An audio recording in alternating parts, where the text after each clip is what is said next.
राम नाम की महिमा अपरंपार है।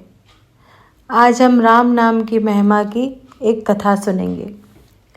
लंकापति रावण के वध के बाद जब अयोध्यापति प्रभु श्री राम की कीर्ति दूर दूर तक फैल रही थी तो वह मर्यादा पुरुषोत्तम कहलाने लगे थे। तब एक दिन महादेव शिव की इच्छा भी मर्यादा पुरुषोत्तम श्री राम से मिलने की हुई। पार्वती जी को संग लेकर महादेव कैलाश पर्वत से उतरकर अयोध्या नगरी के रास्ते पर चल पड़े। भगवान शिव और माँ पार्वती को अयोध्या आया देखकर सीता राम जी बहुत खुश हुए। माता जानकी ने उनका उचित आदर सत्कार किया और स्वयं भोजन बनाने के लिए रसोई में चली गईं। इस बीच भगवान शिव ने श्री राम से पूछा, आपके सेवक हनुमान जी दिखाई नहीं पड़ रहे हैं। श्री राम बोले, वे बगीचे में हैं। शिव जी ने श्री राम जी से बगीचे में जाने की अनुमति मांगी और पार्वती जी का हाथ थामकर बगीचे में आ गए। बगीचे की खूबसूरती देखकर उनका मन मोहित हो गया।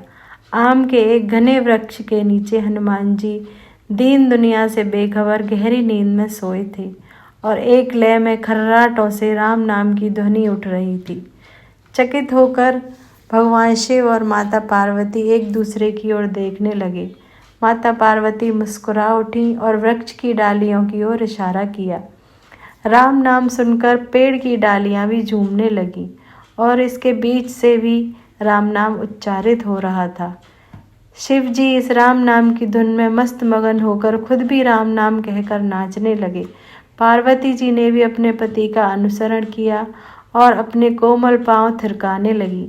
शिव जी और माता पार्वती जी के नृत्य से ऐसी झनकार उठी कि स्वर्गलोक के देवतागण भी आकर्षित होकर बगीचे में आ गए और राम नाम की धुन में सभी मस्त हो गए। माता जानकी भोजन तैयार करके प्रतीक्षारत थीं, परंतु संध्या गिरने तक भी अतिथि नहीं पधारे। तब उन्होंने अपने देवर लक्ष्मण जी को बगीचे में भेजा।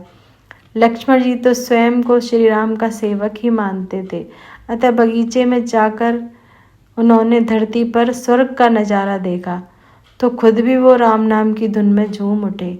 महल में माता जानकी परेशान हो रही थी कि अभी तक भोजन ग्रहण करने कोई क्यों नहीं आया है। उन्होंने भगवान श्री राम से कहा कि भोजन ठंडा हो रहा है, चलिए हम ही जाकर बगीचे में सभी को लेकर आएं।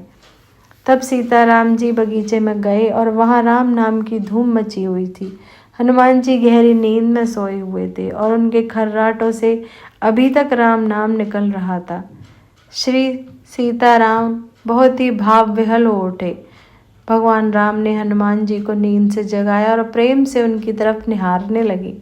हनुमान जी प्रभु को आया देख शीघ्रता से उठ खड़े हुए। नृत्य का समाभंग हो गया। शिव जी खुले कंठ से हनुमान जी की राम भक्ति की सराहना करने लगे। हनुमान जी सकुचाए लेकिन मन ही मन खुश हो रहे थे। तभी भगवान श्री राम ने भोजन ग्रहण करने का आग्रह भगवान शिव से किया।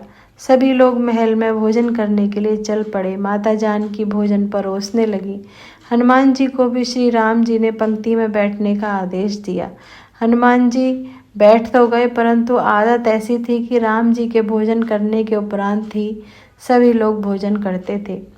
आज श्री राम के आदेश से पहले भोजन करना पड़ रहा था।